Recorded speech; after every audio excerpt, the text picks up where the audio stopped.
Como misturar tonalidades de madeira? Essa pergunta talvez seja uma das campeãs que me fazem lá no Instagram, na minha caixinha de pergunta. Cissa, eu posso misturar a madeira da mesa com a madeira da cadeira? Cissa, tudo tem que combinar? A mesma madeira do piso tem que ser a madeira do armário? Que tem que ser a madeira dos móveis? Como que faz isso? Eu tô perdida, eu não sei misturar tonalidades de madeira. Vamos falar sobre esse assunto? Antes da gente entrar no tema, eu vou pedir para você assinar o nosso canal, ativar as notificações, para você ficar sabendo de tudo que a gente traz aqui de novidade sobre design de interiores, sobre mesa, sobre assuntos relacionados à sua casa e à decoração, que a gente entra sempre nos mínimos detalhes. Vamos lá? Ativações das notificações feitas e a gente pode começar a falar. Gente, eu trouxe aqui pra gente introduzir esse assunto uma xiloteca. Sabe o que é uma xiloteca? Olha aqui.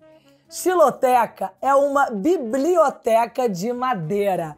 É uma coleção de madeira, um conjunto de madeiras, onde você tem aqui os nomes das madeiras, as tonalidades das madeiras, os tipos de madeiras. E você vai vendo aqui que existe muitas madeiras, muitos tipos e muitos tons e muitos jeitinhos das madeiras se comportarem de formas diferentes.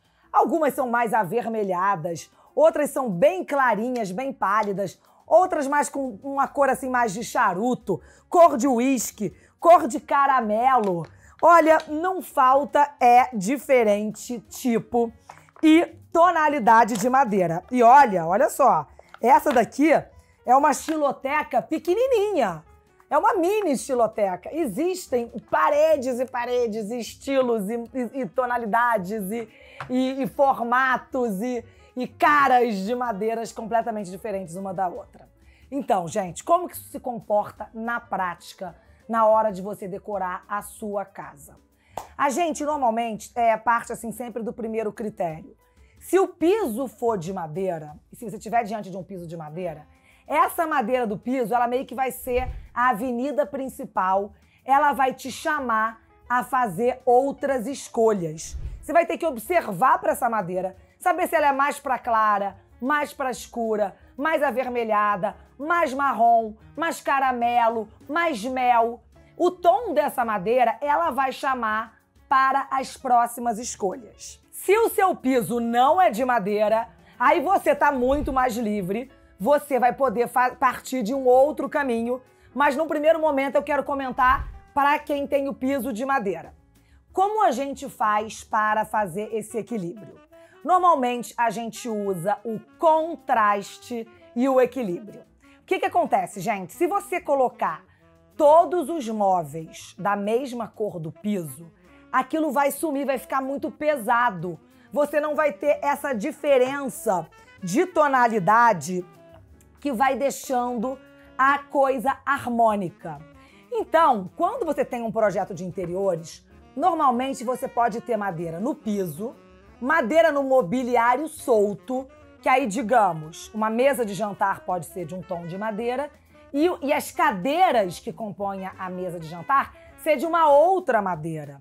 É interessante que sejam diferentes, porque se você colocar tudo no mesmo tom, aquilo some, vai ficar muito pesado, vai ficar tudo a mesma coisa e não vai ter esse contraste que vai alcançar uma certa harmonia. Além do piso, do mobiliário solto, que vem a ser mesas, cadeiras, mesinhas laterais, mesa de centro, às vezes uma poltrona que é de madeira, que tem os braços de madeira, às vezes algum sofá que tem o pezinho de madeira.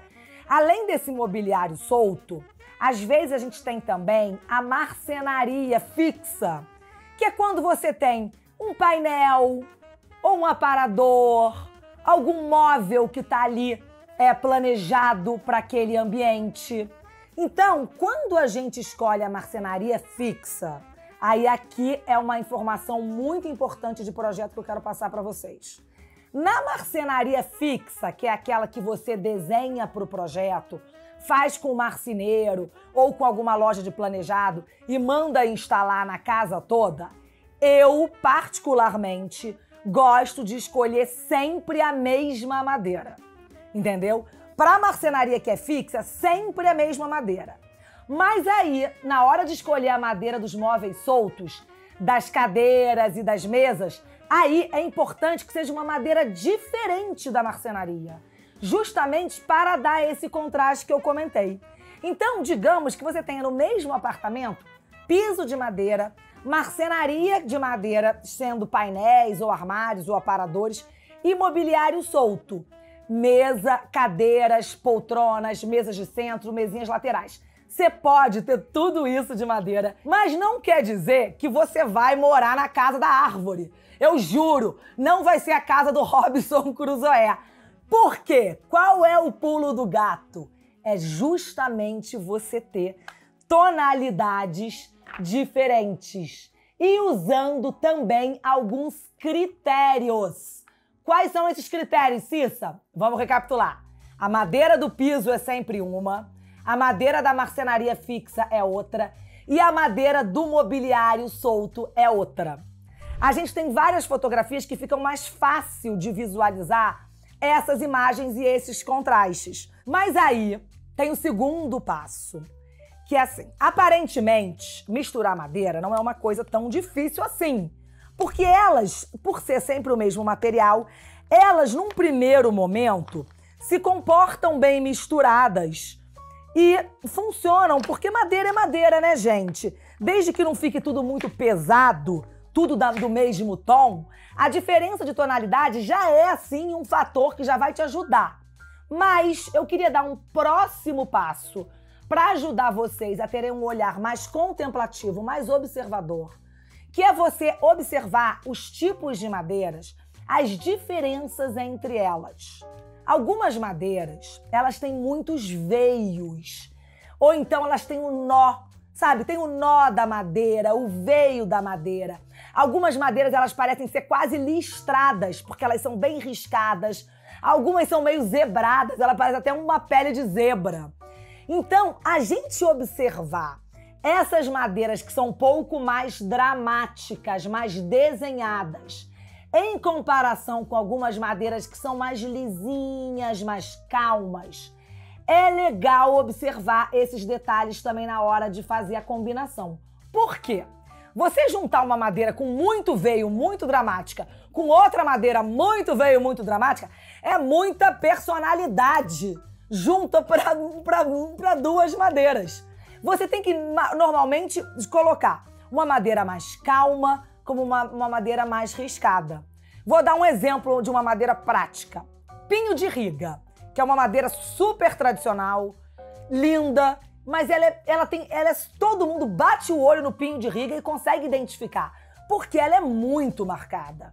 Ela é próprio do pinho de riga ter aqueles veios, chamar aquela atenção. Então, se você tem uma mesa de pinho de riga, gente, aquele pinho de riga já rouba a cena. Então, você provavelmente vai escolher algumas cadeiras mais calmas, de um tom de madeira, ainda que seja um tom mais escuro. Porém, um tom que não tenha tanta marca, tanto detalhe, entendeu? Essas características, esses traços da madeira fazem com que ela apareça ou suma no projeto. Por exemplo, também pinos, que é aquela madeira de caixote, que é uma madeira também que tem bastante personalidade. Ela é bem marcada. Para você combinar com pinos, você tem que usar uma outra madeira mais suave, que não chame tanta atenção por esses veios. Aí, gente, no nosso tempo de hoje tem muitas madeiras. Normalmente a gente usa muito carvalho, usa muito frejó, usa cumaru, também são madeiras que estão muito em uso. Tem as perobas, né? A peroba mica, que é um pouco mais alaranjada. Peroba do campo é uma madeira que hoje em dia é muito cara, é uma madeira que não é tão mais fácil de achar como já foi antigamente.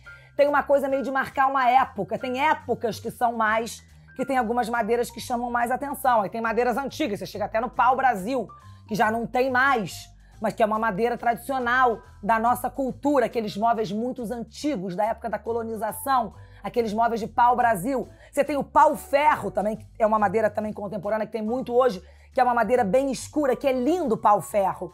Só que, se fizer uma queda toda de pau-ferro, é uma madeira que ela é escura, A menos que essa seja a sua intenção, você tem que ter esse olhar contemplativo para reparar, primeiro de tudo, na cor da madeira, na tonalidade. Se ela é uma madeira que ela puxa mais para uma cor mais acinzentada, ou ela é mais amarelada, mais alaranjada, é um marrom mais profundo, ou ela é mais pálida, ela é mais seca. A gente observar esse olhar relacionado ao tom e à cor da madeira e, num segundo momento, um olhar um pouquinho mais treinado, mais apurado, mais delicado, você perceber os veios, os nós, as listras, como que aquela madeira está se comportando. A partir dessa informação, é legal você tentar levar para o ambiente. Se você tem um piso de madeira, você leva uma amostra da madeira lá, leva uma amostra do tampo da mesa, leva uma amostra da madeira da cadeira. Todas as lojas de móveis hoje em dia, todas, quando você vai mandar encomendar um móvel, a menos que você esteja comprando um móvel pronto. Mas normalmente os móveis são por encomenda, é uma praxe do nosso mercado. As lojas, elas têm amostras das madeiras e você inclusive escolhe a madeira na hora de você escolher a tua mesa. Cissa, eu fico desesperada, eu não sei fazer, eu fico só de olhar aquelas amostras todas, eu fico tonta, passo mal. Calma, eu tô aqui justamente te ensinando. Não é pra passar mal, não é tão complicado assim, entendeu? Você não sabe escolher fruta no supermercado? Você não vai lá escolher mamão, maçã, abacate? Você não sabe escolher fruta, não sabe ver quando elas estão boas? Você não sabe contemplar e olhar? Então, madeira é meio parecido. Você vai olhar aquelas madeiras todas que eles vão te mostrar, as amostras, e você vai comparar. E confia no seu coração, confia no seu olhar contemplativo. Mas para isso é importante você ter um repertório. Como você vai criar repertório? Observando outros projetos, indo a lugares bonitos, indo para lugares antigos, quando você vê museus, casarões antigos, prédios bonitos, tradicionais, para você olhar aquelas madeiras que se comportaram ao longo dos anos, como é que elas envelhecem. Então você vai observando e você vai confiando no seu coração. Você vai confiando no seu taco. E eu tenho certeza que vai dar certo. Não é para ficar insegura. Sabe o que dá errado? É ter a casa inteira com a mesma madeira. Isso dá problema. Eu espero que vocês tenham gostado. Se você curtiu esse vídeo, vai lá, deixa seu comentário, fala aí das suas dificuldades ou se isso te ajudou. Ativa as notificações, assina o meu canal, que eu tô te esperando aqui no YouTube para novos vídeos como esse, desmistificando o design de interiores, fazendo da decoração uma coisa agradável, um hobby, uma alegria, para você deixar a sua casa e a sua vida mais feliz.